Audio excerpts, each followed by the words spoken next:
নমস্কার বন্ধুরা, আমি আজকে বরবটির একটা রেসিপি নিয়ে তোমাদের সামনে হাজির হয়ে গেছি। তবে আজকে আমি এই বরবটি দিয়ে বানাবো বরবটির ভর্তা বা বরবটি বাটা। তার জন্য আমি কিছুটা বরবটি নিয়ে এখানে খুব ভালো করে ধুয়ে কেটে নিয়েছি। কেটে পরিষ্কার করে একটা বাটিতে নিয়ে নিয়েছি। আর তার সাথে কি কি উপকরণ নিয়েছি তবে চলো দেখা যাক। এখানে কিছুটা এক বাটি ধনেপাতা নিয়ে নিয়েছি, কেটে ভালো করে কুচিয়ে ধুয়ে নিয়েছি। আর তার সাথে এখানে নিয়েছি একটা বড় সাইজের রসুন, দুটো বড় সাইজের পেঁয়াজ আর 10-12টা কাঁচা লঙ্কা এখানে আমি নিয়ে নিয়েছি। এবারে তবে চলো দেখা যাক আমি কি করে তৈরি করছি এই বরবটির ভর্তা বা বরবটির বাটা। আর আমার চ্যানেলে যদি নতুন হয়ে থাকো তো চ্যানেলটি সাবস্ক্রাইব করে পাশে থাকা বেল আইকনটি প্রেস করে রাখবে, যাতে আমি ভিডিও আপলোড করার সাথে সাথে তোমাদের কাছে নোটিফিকেশনটা পৌঁছে যায়। বরবটির ভর্তা বানানোর জন্য আমি এখানে একটা বাটির মধ্যে কিছুটা জল গরম করতে বসিয়েছি। জলটা বেশ ফুটেই উঠেছে। এবার আমি জলের মধ্যে দিয়ে দিচ্ছি কিছুটা পরিমাণ মতো নুন। এবার আমি বরবটিটাকে এর মধ্যে কিছুটা ভাপিয়ে নিচ্ছি।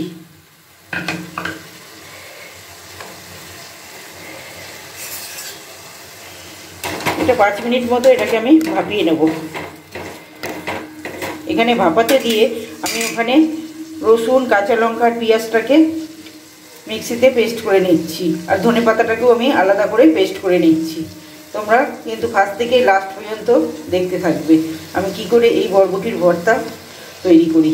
এখানে বরবটিগুলোকে সেদ্ধ করতে বসিয়েছিলাম। 5 মিনিটের মতো আমি এটাকে সেদ্ধ করে নিয়েছি।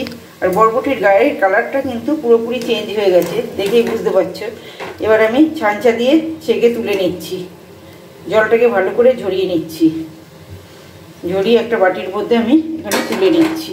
এবার ভাপানো বরবটিটাকে একটুখানি ঠান্ডা করে এটাকেও আমি মিক্সিতে পেস্ট করে নিচ্ছি। এটাকে পেস্ট করে নিয়ে তারপরে আমি ফিরে আসছি। এখানে বরবটিটাকে আমি ভালো করে বেটে নিয়েছি। আর এবার রান্নার দিকে ফিরে গেলাম। কড়াইতে তেল গরম করতে বসিয়ে দিয়েছি। তেলের মধ্যে দিয়ে দিলাম কালো জিরে ফোড়ন বেশ কিছুটা।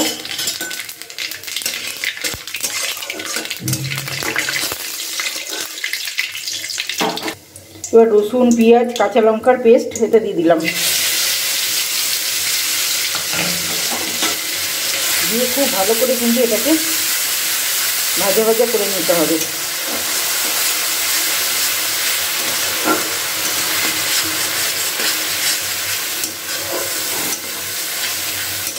এইভাবে ভেজে নিলে রসুনের গন্ধটাও কিন্তু খুব সুন্দর লাগে। আর এই বাটাটা একটু ঝাল ঝাল হলে খুবই ভালো লাগে খেতে। অনেক সময় বরবটি খেতে খেতে আর ভালো লাগে না, কি করবেন হয়তো ভাববেন, কিন্তু এইভাবে বানিয়ে খেলে নিমিষে এক থালা ভাত কিন্তু উড়ে যাবে। গরম ভাতে আর প্রথম পাতে তো দারুণ টেস্টি খেতে। এরকম বাটা হলে তো আর কোনো কথাই হয় না। এখানে কিন্তু মশলাটা ভালো করে কষানো হয়ে গেছে। এবারে বরবটিটাকে পেস্ট করে রেখেছিলাম ওটাকে ঢেলে দিচ্ছি। বাটবার সময় সামান্য একটুখানি জল দিয়েছিলাম।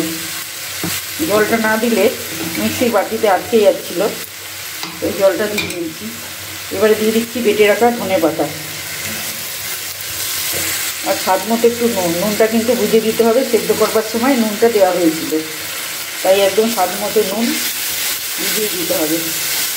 এবার বেশ কিছুক্ষণ ধরে এটাকে নাড়াচাড়া করে কষিয়ে নিতে হবে। ভালো করে আমি এখানে কষিয়ে নিয়েছি।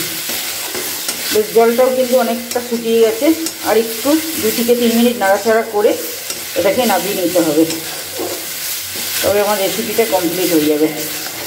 যাতে জলটা ভালোভাবে শুকিয়ে যায় ওই রকমভাবেই কিন্তু নাড়াচাড়া করে নিতে হবে। একদম আঠালো মতো হয়ে আসছে নাড়তে নাড়তে। খুন্তির সাথে এরকম লেগে লেগে যাচ্ছে। রেসিপিটা কমপ্লিট হয়ে গেছে বরবটির ভর্তা বা বাটা।